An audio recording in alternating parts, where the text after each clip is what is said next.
Hello and welcome. I'm Jeff Bonanno, and you are listening to the Do Something Nice podcast.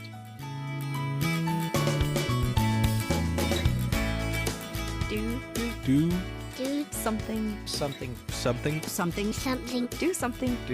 Do something. Nice.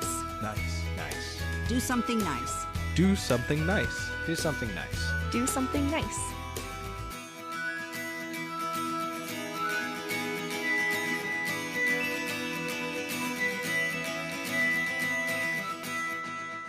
Hello, my friend, and welcome to another episode of Do Something Nice. Are you on your way home? Maybe just leaving the house and decided to listen in.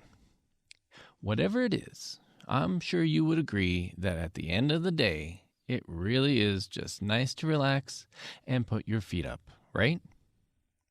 I know what you're saying. Nice wish. At least today. Maybe you're having a crazy life today, or maybe every day. Crazy life at work, and then it just gets crazier at home. Or it could just be the opposite. Home is your sanctuary. Home is where you hang your hat and pour yourself a glass of wine, reflect on life, or work on projects that maybe you enjoy. The point is, it is home. Home should be a place of shelter, safety, and the place to rest and recharge. For some, it isn't. And for some, home is not even something that can be considered a reality. Occasionally, I see someone who is in need of a home. There are times I've been known to even have a care package which I hand out.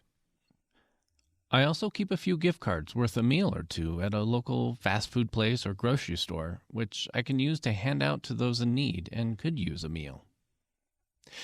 And during winter season, I have been known to hand out a box of blankets or two to those who need them. Because for some, wintertime is the deadliest time of the year. And when it gets cold out there is nowhere to keep warm. And the chance of survival diminishes for those who are homeless. During the winter seasons between the end of 2018 and beginning of 2019, some of you may recall, or even lived through, the freezing Polar Vortex, which was able to get as cold as negative 65 degrees in some areas.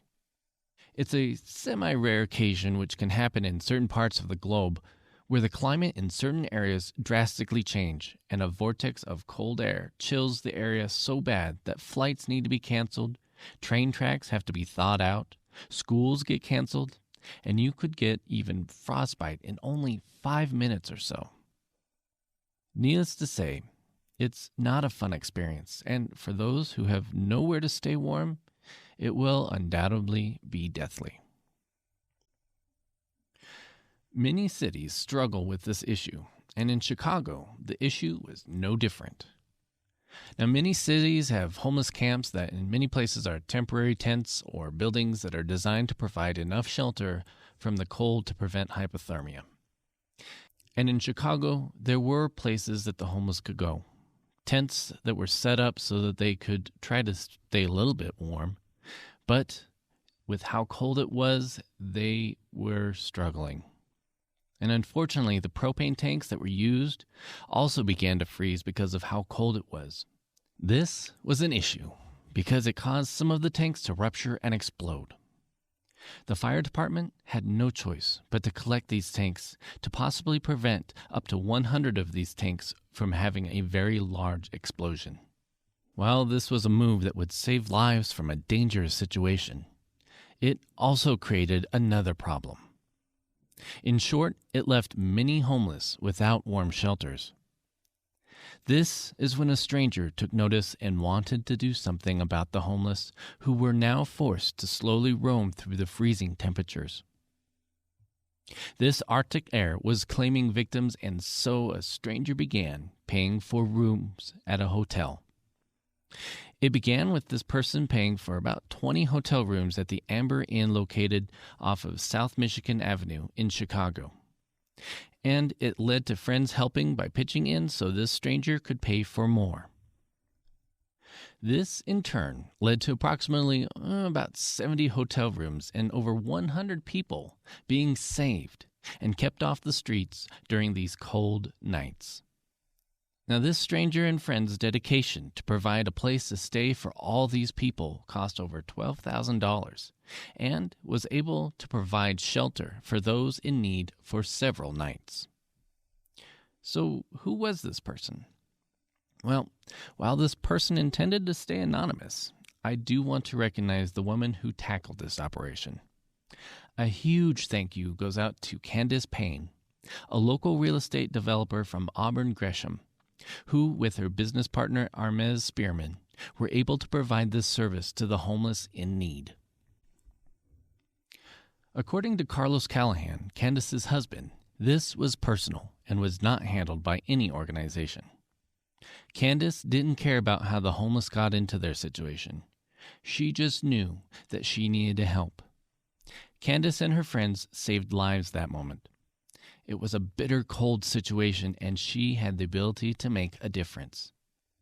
But it didn't stop there. Candice then started putting together an online fundraiser to start developing a permanent solution to Chicago's homeless for when it gets cold outside. And this is where things got even bigger for Candice and her new plans to help the homeless. Her ability to raise money was successful. In fact, it caught the eyes of many people, including Ellen DeGeneres. Candice Callahan was asked to join Ellen on her show and was presented with 2 checks from Walmart, which totaled $50,000. It was a surprise to Candice, but it was no surprise what she decided to do with that money. Candice announced that she will be using that money for her not-for-profit organization, which is designed to provide homeless people with temporary and permanent housing. German songwriter and singer Nina Hagen was quoted as saying, "Do some selfless service for people who are in need. Consider the whole picture, not just our little selves." I'll read that again. Do some selfless service for people who are in need. Consider the whole picture, not just our little selves.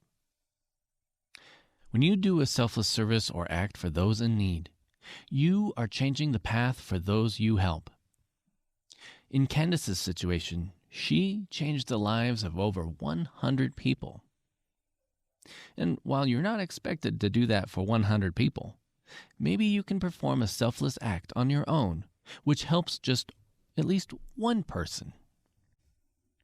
And you never know, helping just that one person might make a very large difference in their life. Making that difference, even if you feel you or your actions would make no impact in the world, actually could lead to something larger than you realize. So that means this is the part where I encourage you to try it out. Give that random act of kindness by providing a service or a deed at no cost to those you help. Of course, I also encourage you to do it without being caught, because it can be even more enlightening for your soul. But don't worry, even if you do get caught, the fact you did it with the intent of just wanting to help makes a difference. Another challenge I have for you is a simple one. If you find these episodes are impactful or a joy to listen to, please consider sharing them with others. Even if they don't do podcasts, they can still hear these stories on my website at dosomethingnice.net. Anyway, I do hope you enjoy listening to these stories as much as I love sharing them with you, and I would love for others to listen in as well. I also would love to hear your stories or have the chance to share them on this show. So please, send me your messages to mailbag@dosomethingnice.net and tell me what has happened in your life that has either brightened up your day or someone else's. Well, my friend, that's it for this episode, and I certainly hope it either added to your wonderful day or helped make your day that much better. If you want to share your feedback and ratings, please do so. But also, you can follow this show on social media by checking it out on Facebook at Do Something Nice Podcast, and also on Twitter at Be a nice ninja. And with that said, thank you so much for listening in, and remember to be a nice ninja and do something nice. Take care.